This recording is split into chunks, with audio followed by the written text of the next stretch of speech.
بسم اللہ الرحمن الرحیم۔ تو ابھی میں اس کتاب کا ذکر کر رہا تھا کہ دنیا کے سارے اخبارات اور ٹیلی ویژنس پہ وہ سین دکھایا گیا جس میں ایک پاکستانی نے یعنی مائک لے کے اس آدمی کو مارا تھا جو رشدی کی کتاب کے جاپانی ترجمے کو انٹروڈیوس کرانے کی کوشش کر رہا تھا۔ اس کے بعد وہ اس پریس کلب میں جو ہنگامہ ہوا، پھر پولیس نے گرفتاریاں کی، کیا کیا کچھ کیا، اور وہ بہرحال ایک اور پاکستانی کو بھی گرفتار کیا گیا اور جاپان اس کو چند مہینے جیل میں رکھ کے اس کو باہر بھیج دیا گیا۔ اس کے علاوہ کچھ پاکستانی وہ اس پریس کلب کے نیچے کوئی برٹش لڑکی تھی، اس کو اس کے سامنے رکھ کے ٹیبل پہ انہوں نے اس کی کتابیں سجائے رکھی تھیں کہ وہ کتاب کیا ہے، کوئی لینا چاہے تو لے سکے۔ لیکن جیسے ہی ایک جوشیلے پاکستانی نے وہ سین دیکھا کہ یہاں اس کتاب کی نمائش ہو رہی ٹیبل پہ، وہ اس سے رہا نہیں گیا،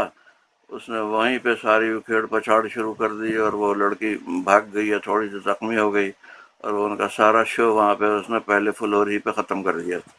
اس کو بھی گرفتار کر لیا گیا۔ تو اس طرح یہ دو پاکستانی گرفتار ہوئے،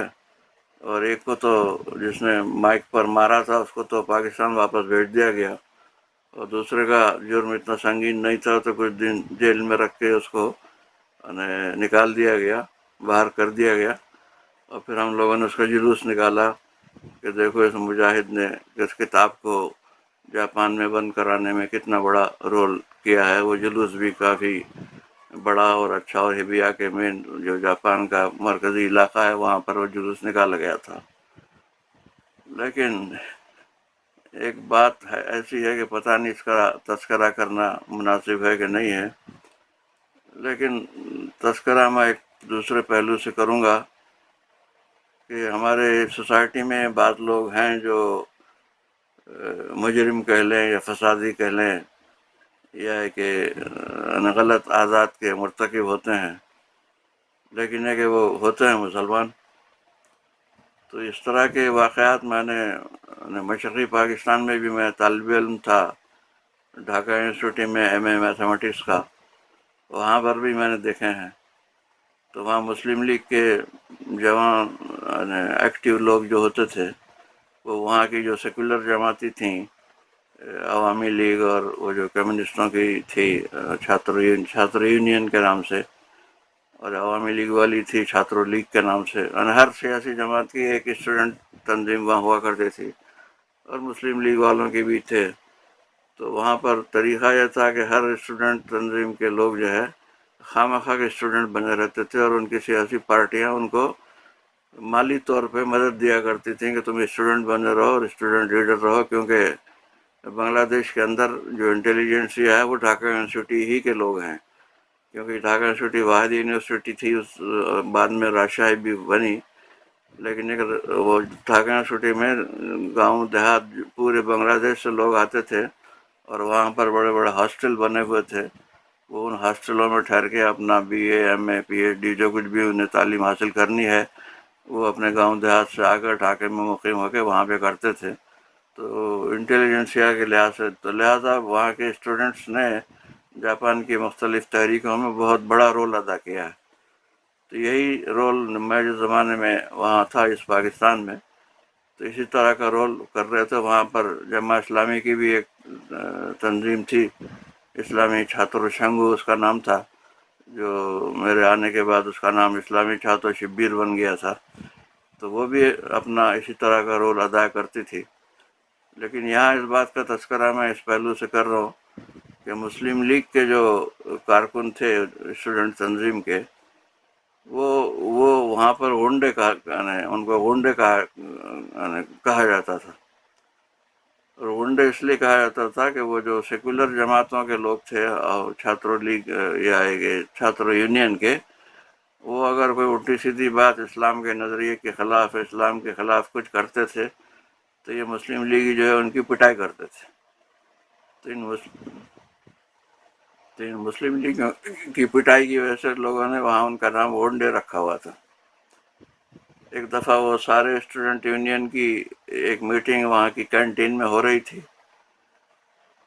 اور اس میں چھاتر اسلامی چھاتر سنگھوں کے نمائندے کے طور پہ بنگالی زبان میں کوئی اسپیچ دے رہا تھا، اور چھاتر یونین اور چھاتر لیگ کی غلطیوں کو پیش کر رہا تھا کہ انہوں نے یہ کیا، انہوں نے وہ کیا، انہوں نے ایسا کیا، انہوں نے وہ کیا، اسلام کے خلاف یہ حرکت کی، وہ حرکت کی۔ وہ میری اسپیچ سن کر وہ باہر، اس میں سے نمائندوں کو کینٹین کے اندر آنے کی اجازت تھی، لیکن باہر کھڑکیوں میں بڑا مجمع کھڑا تھا اور وہ سب سن رہا تھا کہ اس آل اسٹوڈنٹ پارٹیز میٹنگ میں کیا فیصلہ ہوتا ہے، کیا باتیں ہو رہی ہیں، کیا تذکرہ آ رہا ہے۔ تو جب لوگوں نے وہ میری اسپیچ سنی اور میں نے وہ جو سیکولر جماعتوں کے لوگ تھے ان کی غلطیوں کو اور انہوں نے جو اسلام کے خلاف حرکتیں کی تھی ان تمام کو واضح کیا، ایکسپلین کیا، تو وہ بندے جوش میں آ گئے، اور وہ زیادہ تر مسلم لیگی جو گروپ تھا وہ دروازے توڑ کے، کھڑکیاں توڑ کے کینٹین میں آ کے پھر ان کی خوب پٹائی کی وہاں پہ۔ تو الحمدللہ اس زمانے میں پاکستان کی طرح وہ ہم نے رائفل کا رواج نہیں تھا اور فائرنگ کا رواج نہیں تھا، بس زیادہ سے زیادہ وہ پٹائی کی حد تک ہی معاملہ رہتا تھا، اتنے میں وہ بھاگ گئے سارے۔ تو یہ اس لیے میں ذکر کر رہا ہوں کہ وہاں پر وہ نام ان کا بھی لینا نہیں چاہتا لیکن مجبوری ہے، تبلیغی جماعت کے لوگ بھی تھے، اور وہ تبلیغ بلکہ جو مولانا بھاشانی جو ہمارے لیڈر تھے کمیونسٹ گروپ کے، وہاں کی جو نیب تھی یا کیا نام تھا اس کا، بہت بڑے لیڈر تھے مولانا بھاشانی، اور وہ وہاں کی وہ کمیونسٹ اور لیفٹسٹ جماعت کے سب سے بڑے لیڈر تھے۔ یعنی وہ تو خیر جلدی مر گئے، ورنہ مجیب الرحمان سے زیادہ نمبر ان کا تھا، زیادہ پاپولر وہ تھے۔ وہ مولانا بھی تھے اور ایسے مولانا تھے کہ وہ کمیونزم کی، سوشلزم کی، کمیونسٹ پارٹی کی، پورو ماسکو اور پورو چائنا ساری ان کی تقریریں ہوا کرتی تھیں۔ تو لہٰذا وہ اسٹوڈنٹ کے جو حضرات ہیں وہی ان کا مقابلہ، وہی رنگ جو ہے یہاں پر بھی آتا تھا۔ ہاں، تو ذکر میں کر رہا جو مولانا قسم کے لوگ تھے وہاں پہ، وہ بہت سے دیندار قسم کے تھے، بڑی داڑھیوں والے اور جو بخبے والے اسٹوڈنٹ کے اندر بھی۔ تو یہ جو طبقہ تھا یہ ہمیشہ ڈرا ڈرا پیچھے پیچھے رہتا تھا، ویسے اور کاموں کے دینی کام ہو تو وہ آنے کے لیے تیار ہے آگے، لیکن ہے کہ یہ جو اگر یہ لیفٹسٹ سے، کمیونسٹوں سے، نظریہ پاکستان کے مخالف لوگوں سے کے خلاف کہیں کوئی جلسہ جلوس ہو یا کوئی کام کرنا ہو، اس سے وہ گھبراتے تھے اور دور رہتے تھے۔ تو میں اس لحاظ سے وہ مسلم لیگ کے گنڈوں کو پسند کرتا تھا کہ ان کے اندر حمیت اسلامی تو ہے، کہ اسلام کی خاطر جو ہے یہ اپنا جان جوکھوں میں ڈال کر یہ ہمت کرتے ہیں کہ ان لوگوں کو آگے بڑھنے نہیں دیتے ہیں، کام چاہے غنڈہ گردی کا ہی کرتے ہوں، لیکن یہ کہ کرتے کس مقصد کے لیے ہیں، اور اس کے علاوہ وہاں کا راستہ بھی نہیں تھا، اور اسی کی وجہ سے وہ دبے بھی رہتے تھے۔ تو میں تو ان کو مجاہدین کہتا ہوں، جس کو یہ لوگ مسلم لیگ کے غنڈے کہتے تھے،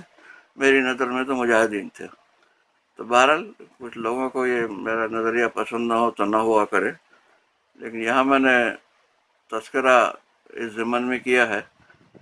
کہ وہ جو ہم نے پروٹیسٹ میٹنگ کی، یہ پروٹیسٹ وغیرہ کیا تھا، تو اس میں بھی ہمارے ہاں بھی کچھ ایسے لوگ تھے کہ بھئی یہ جاپان کے اندر یہ اس طرح کی آپ حرکتیں نہیں کرو، فلاں نہیں کرو وغیرہ۔ اور اصل میں جس بات کی وجہ سے میں نے اس بات کا تذکرہ کیا وہ یہ تھا کہ وکیلوں کے پاس جب ہم گئے اور جب انہوں نے کہا کہ جی قانون کے نقطہ نظر سے تو ہم آپ کے کیس کو آگے نہیں بڑھا سکتے، کیونکہ یہ ملک جو ہے آزاد ملک ہے اور یہاں ہر شخص جو چاہے کتاب شائع کر سکتا ہے، تو ان کے سامنے میں اس نقطۂ نظر کو لانا چاہ رہا تھا کہ نقض امن کے نقطۂ نظر سے مسلمانوں میں ایسے بھی جوشیلے لوگ ہیں کہ جو کچھ بھی کر سکتے ہیں، جیسا کہ تم نے دیکھا کہ اپنے پیرس میں یا یورپ کے مختلف بیلجیم میں کچھ اموات ہوئی ہیں اور وہ مسلمان جوشیلے لوگوں نے کی ہیں۔ تو اس طرح کا کوئی واقعہ، اور خود جاپان میں بھی ایک جاپانی پروفیسر کو قتل کیا گیا ہے اسی بنیاد پہ کہ اس نے اس کا ترجمہ کیا تھا، اور جاپان میں یہ پہلا قتل تھا پاکستان کے اس کیس کے بعد، جس کے لیے علامہ اقبال اور محمد علی جناح نے کیس لڑا تھا۔ اور مقصد کہنے کا ہے کہ یہ اس طرح کے جو ایک دم جوش میں آ کے قتل کے جو واقعات ہوتے ہیں، اس طرح کے نقض امن کے واقعات جو کہ یورپ میں، پیرس میں، بیلجیم میں ہو چکے ہیں، جاپان میں الحمدللہ ابھی تک ایسا کوئی واقعہ ہوا نہیں ہے۔ لیکن اگر یہ کتاب چھپے گی اور کسی کو جوش آ جائے گا تو ہم تو روک نہیں سکتے ہیں کسی کو بھی، نہ کوئی ہم سے پوچھ کے بتا کے کرتا ہے۔ اور یہ بھی یعنی جیسے تمہارا ایک جاپانی پروفیسر قتل کیا گیا ہے اور آج تک پولیس اس کو پکڑ نہیں سکی کہ کون تھا، یہ تو سب جانتے ہیں کیونکہ کوئی مسلمان ہی تھا جو اس پروفیسر کی یونیورسٹی میں جا کر اس کو قتل کر کے آیا، اور اس کے پاؤں کے نشانات، جوتوں کے نشانات بھی پولیس کے پاس موجود ہیں کہ بھائی یہ کوئی بڑے بڑے پاؤں والا تھا۔ اب وہ یہ تھا کہ کوئی ایرانی ہے یا کہ کوئی پاکستانی تھا، تو وہ بھائی ایرانی ایک جماعت نے کلیم کیا کہ یہ ہم نے کروایا تھا۔ تو بہرحال میں نے کہا کہ اس طرح کا ایک نقطہ ہے۔ اس کے بعد پولیس ہمارے ساتھ بہت کوآپریٹو ہو گئی تھی، اور جہاں کہیں بھی کوئی ایسا واقعہ ہوتا تھا تو وہ ہم سے پوچھنے آتی تھی، مجھ سے بھی پوچھتی تھی، رئیس صدیقی صاحب سے ہی پوچھتی تھی کہ وہ فلاں جگہ پہ وہ اس طرح کی کوئی کپڑا ہے جس پہ عربی آیات لکھی ہوئی ہیں، اس کی شرٹ اور بنین وغیرہ بنائی گئی ہے، وہ دکانوں پہ بک رہی ہے، اس پر آپ کا کیا خیال ہے؟ ہم بتاتے بھائی غلط ہے، بند کرواؤ، تو پولیس جا کے خود ہی اس کی سیل بند کروا دیتی تھی۔ پھر ایک جگہ پہ کچھ یہودیوں نے اپنا سلمان رشدی کی کتاب کے جو بہت ہی گندے صفحات تھے، ان کی فوٹو کاپیاں پرنٹ کروا کے اسٹیشنوں پہ وہ بانٹا کرتے تھے۔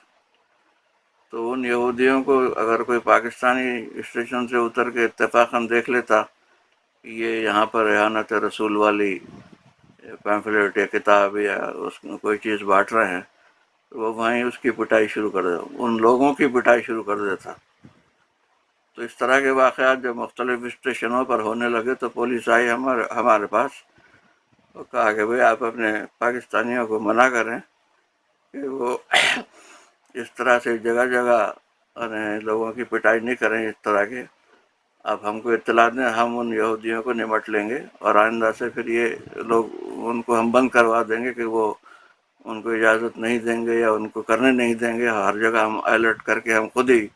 آپ کے بیاف پہ ان کی نگرانی کریں گے۔ تو اس طرح پولیس اس واقعے کے بعد کوآپریٹ ہو گئی تھی، تو وہ ہم ان کو بتایا، جب ہم پاکستانی کو بھی بتایا کہ بھائی پولیس نے اپنے ذمہ لے لیا وہ کام کو جو آپ لوگ کر رہے ہیں، تو آپ لوگ یہ پٹائی والا کام نہ کریں۔ اور تو الحمدللہ اس کے بعد ہم کو ضرورت نہیں پڑی، پولیس نے خود ہی وہ کام کر لیا اور وہ نہیں ہوا۔ میرے ساتھ بھی ایک واقعہ اپنے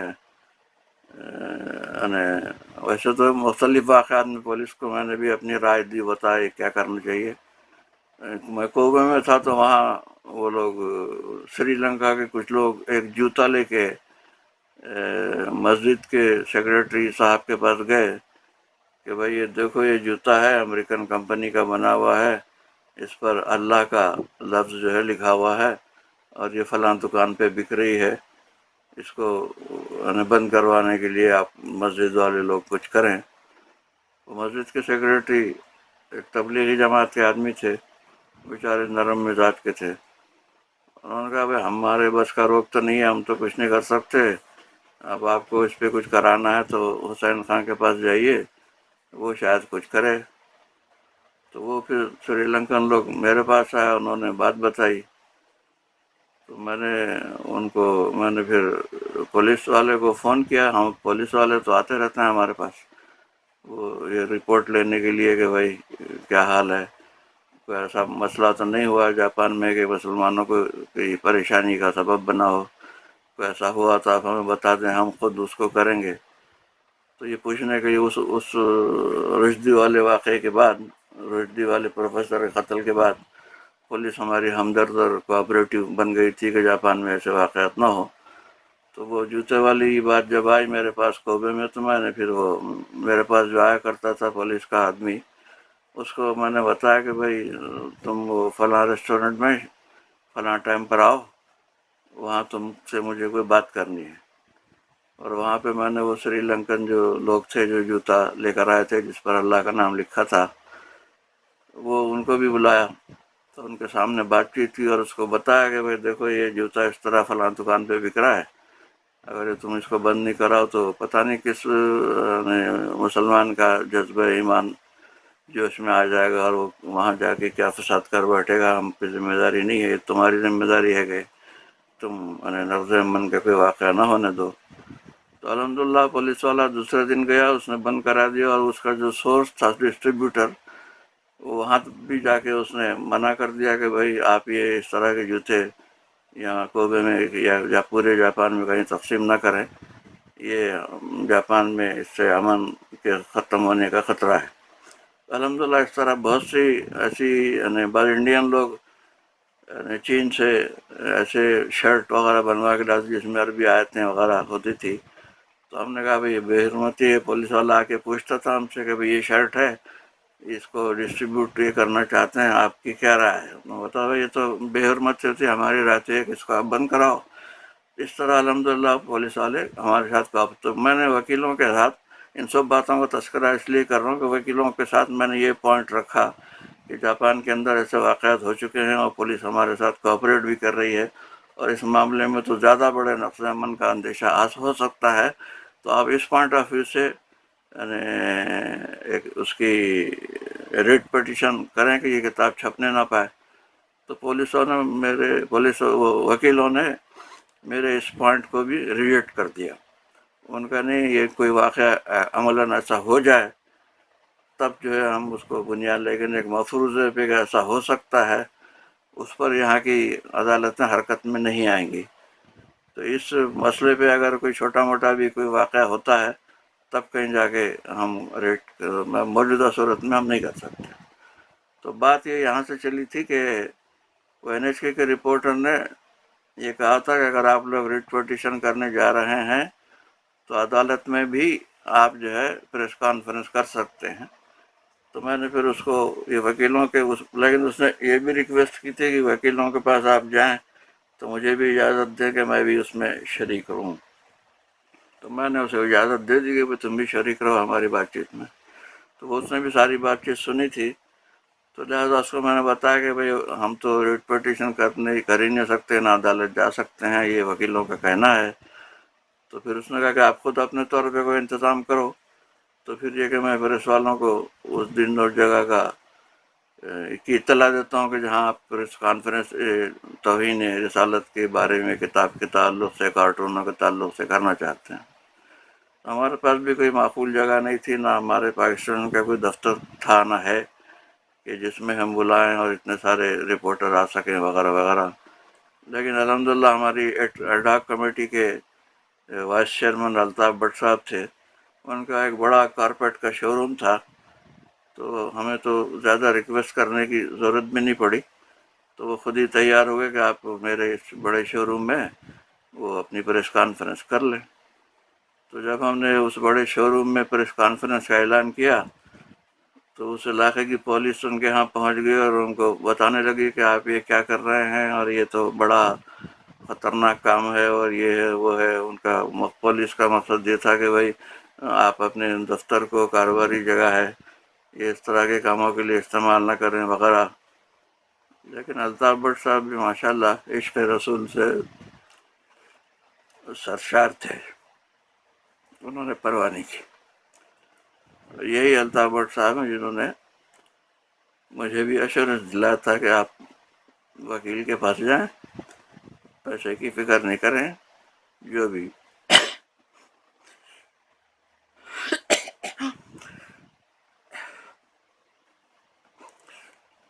وکیل کی فیس ہوگی میں اس کا انتظام کر دوں گا.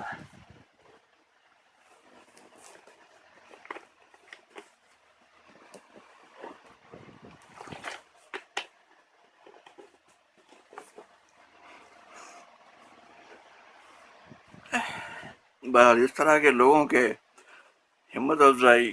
کی وجہ سے ہماری بھی ہمت ہوئی کہ آگے بڑھ کے وکیل کے پاس جائیں یا پریس کانفرنس کریں یا کوئی بھی پرامن کام کریں. تو اس طرح کے جو ہمارے ساتھی تھے، پوری ایڈاک کمیٹی کے ممبر بھی اور وہ سارے لوگ بھی جو مظاہروں میں شریک ہوئے اور دور دور سے آئے، ان تمام کی سپورٹ اور تائید و حمایت اور ان کے جذبہ عشق رسول کی وجہ سے یہ ممکن ہوا کہ ہم یہ ایسے کام کر بیٹھے کہ جو ہمارے بس کا روگ نہیں تھا۔ پریس کانفرنس کرنا اور سارے جاپان کے پریس کے لوگوں کو بلانا اور ٹیلی ویژن کے اسٹیشنوں کا وہاں پہ آنا، یہ سب ہمارے بس کا روگ نہیں تھا، لیکن اللہ نے اس کو ممکن بنا دیا۔ تو جب ہم کو اس طرح سے وہ جگہ مل گئی پریس کانفرنس کرنے کے لیے الطاف بٹ صاحب والی، تو پھر وہ میں نے NHK والے کو بتایا کہ بھئی جگہ بھی ہے، سب کچھ ہے، اب تم اس کا انتظام کرو، فلاں وقت ہم نے رکھا ہے۔ تو اس میں مشورہ تھا کہ آپ ایک ریزولوشن لکھیں یا پریس اسٹیٹمنٹ لکھیں جاپانی زبان میں، اور پریس کانفرنس میں وہ آپ پڑھ کے سنائیں کہ ہمارا یہ موقف ہے، جو بھی آپ کا موقف ہو یہ کارٹونوں والی کتاب کے خلاف، تاکہ اس کو وہ پریس کانفرنس کی ایک وجہ بن جائے، اور وہ کہ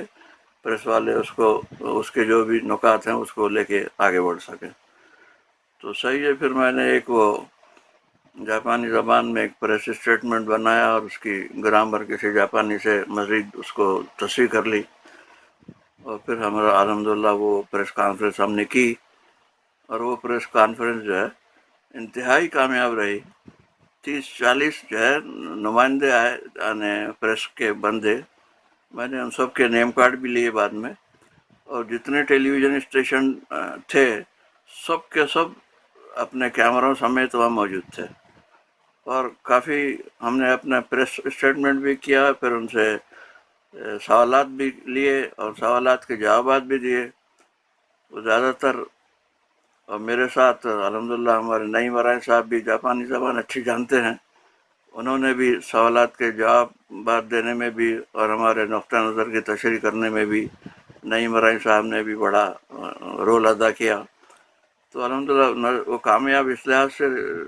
نہ صرف اس لحاظ سے کامیاب تھی کہ کئی لوگ آئے تھے، بلکہ اس لحاظ سے بھی کامیاب تھی کہ سارے کے سارے ٹیلی ویژن اسٹیشنوں نے لازماً اس کو نشر کیا، اور کچھ پاکستانیوں نے جن کو اس کی کسی بات کی خبر نہیں تھی، ٹیلی ویژن پہ وہ میری تصویروں، میرے کچھ کلمات کو دیکھ کر بڑے متاثر ہوئے۔ کچھ ان لوگوں نے بھی، ایک خاتون ہیں جو بڑی دلچسپی لیتی ہیں، پاکستانی خاتون، وہ پھولوں کے ہار وغیرہ لے کر آئے کہ میں نے آپ کو ٹیلی ویژن میں دیکھا ہے، اور آپ جو ہیں مسلمانوں کی اور ہمارا نمائندگی کر رہے ہیں نبی کریم صلی اللہ علیہ وسلم کی، تو یہ آپ کے لیے میں نے پھولوں کا ہار اور یہ تحفہ لے کر آئی ہوں، اور یہ کہ آپ کے لیے میں کوئی پارٹی بھی رکھنا چاہتی ہوں وغیرہ وغیرہ۔ تو مقصد ہے کہ وہ نہ صرف وہ بلکہ وہ بعض جاپانی بھی، کوبے میں جو پولیس کا بندہ تھا جو میرے پاس آیا کرتا تھا ان کاموں کے لیے، اس نے بھی ٹیلی ویژن وہاں دیکھا، کیا کہتے ہیں، کوبے میں، تو وہ وہاں سے آیا مجھ سے ملنے کے لیے ٹوکیو میں، اور وہ ٹیلی ویژن کا وہ دیکھ کر وہ بڑا خوش ہوا کہ آپ لوگ پرامن طریقے سے یہ کر رہے ہیں، وہ ہیں، ہم بھی آپ کے ساتھ ہیں وغیرہ وغیرہ۔ مقصد ہے کہ وہ ٹیلی ویژن کا امپیکٹ جو ہے، اخباروں کا امپیکٹ جو ہے، جاپان کے کونے کونے تک پہنچا۔ اب اس امپیکٹ کے بارے میں ایک بتاؤں کہ بعض ہمارے نادان دوست تو نے مشورہ دیا کہ خان صاحب آپ نے کیا بیوقوفی کی ہے کہ یہ وہ کتاب جس کا بارے میں کسی کو کچھ پتہ ہی نہیں تھا، وہ آپ نے پریس کانفرنس کر کے پورے جاپان والوں کو بتا دیا کہ جناب ایک ایسی ایک کتاب چھپی ہے۔ اب وہ دیکھیے آپ کے 10 دن بعد وہ کتاب جب چھپ کے مارکیٹ میں آئے گی، تو وہ جس طرح جاپان وہ اپنا یورپ، پیرس میں اور یورپ میں ملینوں کے حساب سے یہ کتاب بکی ہے، جاپان میں اسی طرح بکے گی۔ اور یہ تو آپ نے پبلشر کو ایک اچھا سہارا دے دیا، تو سب کو بتا دیا کہ یہ کتاب ہے، اب تم اس کو خریدو۔ میں نے جواب یہ دیا کہ بھائی ہمارا فرض تھا کہ نبی کریم کے معاملے میں ہم یہ احتجاجی تحریک کریں اور اس بات کو آگے بڑھائیں۔ اب اگر اس کے نتیجے میں اس کا الٹا اثر ہوتا ہے تو ہوا کر، ہم نے اپنی ذمہ داری ادا کر دی ہے، لیکن میرا خیال یہ ہے کہ اللہ تعالیٰ اس کے الٹے اثرات نہیں پیدا کرے گا، اللہ تعالیٰ اس کے کچھ اچھے اثرات پیدا کرے گا۔ کم از کم ایک بات تو یہ پختہ ہے، میں نے کہا پکی ہو گئی ہے، کہ نبی کریم صلی اللہ علیہ وسلم کا نام اس میں مبارک جو ہے وہ جاپان میں کوئی جانتا ہی نہیں تھا۔ اب اس پریس کانفرنس کی وجہ سے ہر اخبار میں، ہر ٹیلی ویژن اسٹیشن پہ اس میں مبارک آ گیا ہے، اور جاپان کے بچے بچے کو اور گلی گلی میں کونے کونے میں اس میں مبارک لوگوں کو پتہ چل گیا ہے۔ اسی کو قرآن پاک میں اللہ تعالیٰ نے ورفعنا علی ذکرک کہا ہے کہ ہم نے آپ کے ذکر کو بلند کیا ہے۔ جب مکے میں کفار قریش آپ کو بدنام کر نکلتے تھے تو اس کی وجہ سے آپ کا اتنی شہرت ہو گئی کہ انہی لوگوں میں سے کہ جنہوں نے آپ کا بات خراب نام سنا تھا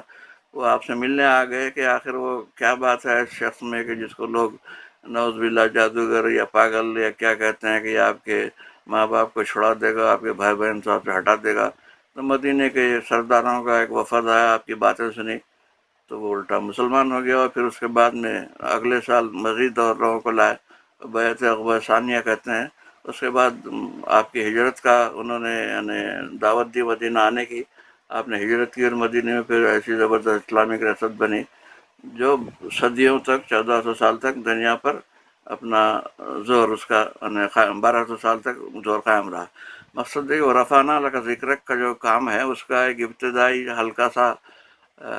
موقع ہم کو بھی مل گیا ہے کہ ہم نبی اس میں مبارک کو ساری جاپان کے کونے کونے تک، بچے بچے تک، ہر پڑھے لکھے آدمی تک پہنچا دیا۔ لوگوں کو معلوم ہوگا کہ کیوں مسلمان جو ہے کس بات پہ شور مچا رہے ہیں، کیا ہو گیا ہے ان کو، کیوں اس طرح کی حرکتیں کر رہے ہیں۔ تو وہ نبی کریم صلی اللہ علیہ وسلم سے جو عشق رسول لوگوں میں ہے، مسلمانوں میں جذبہ ہے کہ صرف پیرس اور لندن یا امریکہ اور ان جگہوں پہ نہیں، جاپان کے اندر بھی ایسے مسلمان موجود ہیں، ایسے لوگ موجود ہیں جو اپنے نبی کے لیے سب کچھ کرنے کے لیے تیار ہیں۔ یہ ایک فائدہ تو کم از کم ہو چکا ہے۔ تو یہ سارا بیک گراؤنڈ اور تفصیل ہے کہ جو میں اس کے بعد جو ہے میں آپ کے سامنے وہ ویڈیو پیش کرنا چاہتا ہوں اس پریس کانفرنس کا کہ جو ہم نے جاپان میں اس پریس کانفرنس発表し、後藤さんの即時解放を求めました。今回の事件を知り、強く悲しむと同時に、このような行動を働いている組織イスラム国に対して強い怒りを感じています。一刻でも早く解決するよう敬愛する日本の皆様と連帯することとともに無事に助け出せることを強く願っています。